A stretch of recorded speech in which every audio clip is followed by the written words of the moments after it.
बाद आपका फिर से आपका स्वागत है। हम लोग चर्चा कर रहे हैं पुलवामा में आतंकी हमले के पहलगांव में आतंकी हमले के बाद अब भारत सरकार की रणनीति यहाँ पे क्या होनी चाहिए। आरती टिक्कू सिंह, मैं आपको यहाँ पे लाऊंगा। जो आपने सुना ब्रेक पे जाने से पहले सिवाज साहब जो जो कहे, जिस सख्त लहजे में उन्होंने बताया कि सरकार को क्या बड़े कदम उठाने चाहिए, वो बिल्कुल कॉन्फिडेंट है कि वाकई इस तरह कदम उठाए जाएंगे, सरकार इसकी तैयारी में है।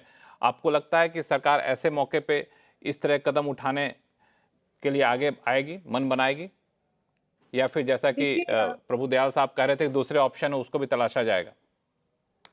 देखिए ये तो कह नहीं सकती हूँ कि भारत सरकार क्या करेगी, लेकिन क्या भारत सरकार कैपेबल है और क्या भारत सरकार को करना चाहिए? तो मैं बिल्कुल कहूँगी कि भारत सरकार को इस वक़्त जो हमने लगातार देखिए अगर आपको याद होगा जब इलेक्शंस हुए थे, इलेक्शंस के बाद में बहुत बहुत ही ज़्यादा इंटेंसिफ़ाई हुई थी हिंसा जम्मू रीजन में और उस वक़्त भी जो है भारत सरकार चुप रही, कुछ कहा नहीं और नज़रअंदाज किया और लगातार हम कई सेक्शंस ऑफ सोसाइटी पाकिस्तान के साथ बातचीत करने के लिए भी बात कर रही हैं। इनफैक्ट हमारे farmer raw chief as Dulat ने तो अभी हाल में ही अपनी नई किताब के लॉन्च पे कहा कि हमें पाकिस्तान के साथ आगे बढ़ना चाहिए। तो ये जो जिस तरह की विचारधारा है मुझे लगता है ये अब अपनी करेंसी खो चुकी है कंप्लीटली क्योंकि हम पिछले लगातार 1-2 सालों से देख रहे हैं कि पाकिस्तान जब से वो एफएटीएफ से इनफैक्ट ग्रे लिस्ट से निकला है और जब से उन्होंने उधार का पैसा मिला उनको कई सारे देशों से और जब से इनफैक्ट बाइडेन एडमिनिस्ट्रेशन जो यूएस में जब पिछली एडमिनिस्ट्रेशन थी तो उनका जो रवैया पाकिस्तान की तरफ था नरम रवैया रहा और उसकी वजह से कहीं ना कहीं एनकरेजमेंट पाकिस्तान आर्मी को मिली है और अब अगर इस वक्त जो कि एक बहुत बड़ा हमला है लगभग 27 के करीब कैजुअलिटी है और बहुत क्लियरली ये दिख रहा है कि ये प्री प्लान्ड अटैक था और इसकी थ्रेट्स बिल्कुल, जो यही है मैं आपसे लगातार पूछना चाह रहा था। आरती, मैं यही आपसे समझना चाह रहा, जब पूरी तरह से प्री प्लान अटैक था, काफ़ी महीनों से घुसपैठिए यहाँ पे आ रहे थे, तो आपको लगता है कि मुख्य धारा में लाने की तमाम कोशिश के बावजूद स्थानीय एक तबका है जहाँ से एक आश्रय मिल रहा है, यहाँ से एक समर्थन मिल रहा है उन आतंकवादियों को, चूंकि बाहर से आके इतने प्री प्लान होकर के इतना बड़ा घटना को अंजाम देना संभव होता नहीं वरना।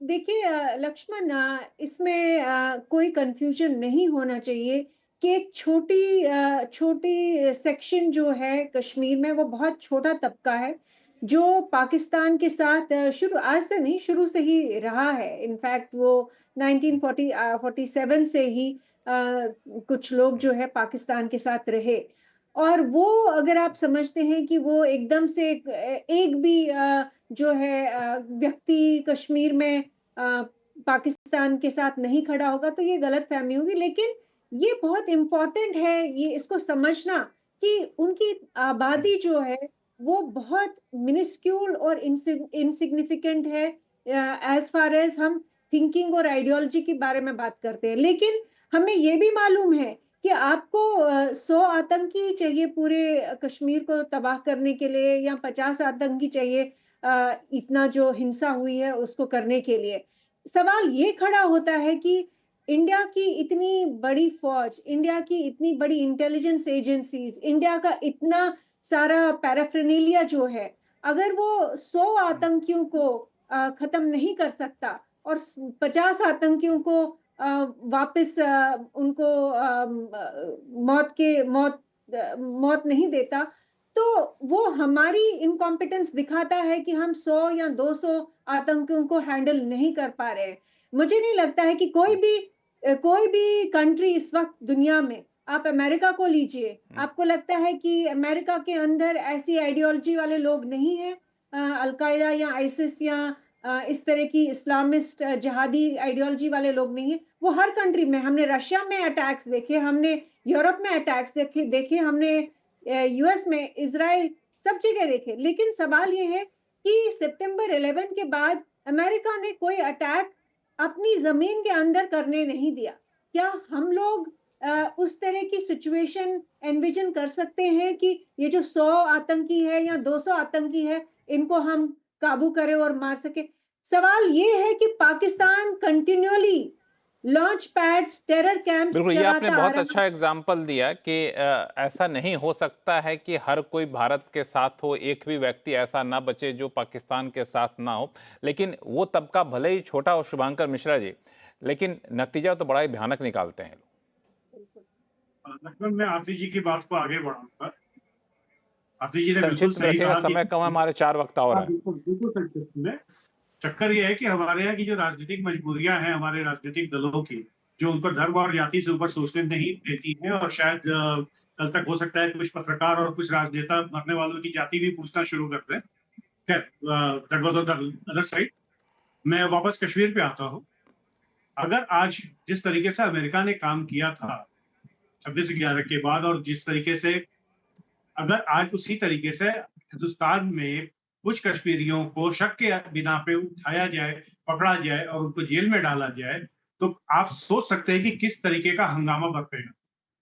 क्या हम अपने राजनीतिक व्यवस्था में ये होने देना चाहते हैं? मुझे लगता है कि बजाय इसके हमें भुट्टो साहब की जो आइडियोलॉजी थी उसको अडॉप्ट करना चाहिए। सिर्फ उसमें इंडिया की जगह पाकिस्तान कर देना चाहिए कि we should lead Pakistan by 1000 cuts without eating grass. वो तो घास खाने को तैयार थे, हम बिना घास खाए उनको घास खिला के 1000 कट उनको दे। पहला तो ये है। दूसरा है, जाके पैर ना फटी बेवाई से क्या बिल्कुल, जाने पीर पर आई।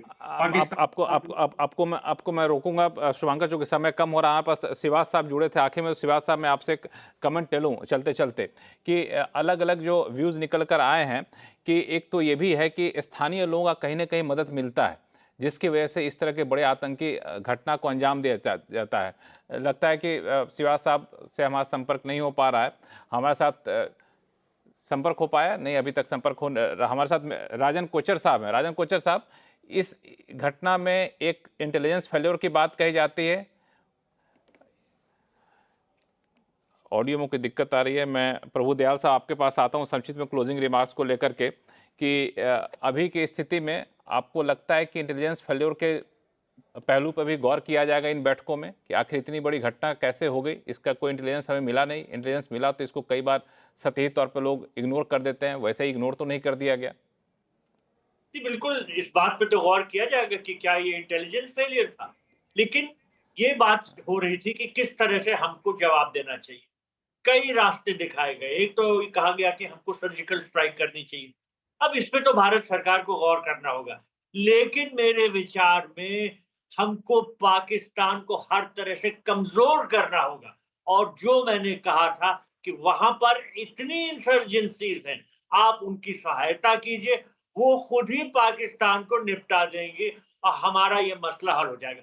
पाकिस्तान को कमजोर करना हमारे हित में है, क्योंकि नहीं तो वो हर तरह से जो भी शक्ति है उसके पास हमारे खिलाफ यूज करेगा। चलिए, बहुत बहुत शुक्रिया आप सभी मेहमानों का हमारे साथ जुड़ने के लिए। तो एक ही उपाय है कि जो लॉन्चिंग पैड है उसी को ख़त्म किया जाए।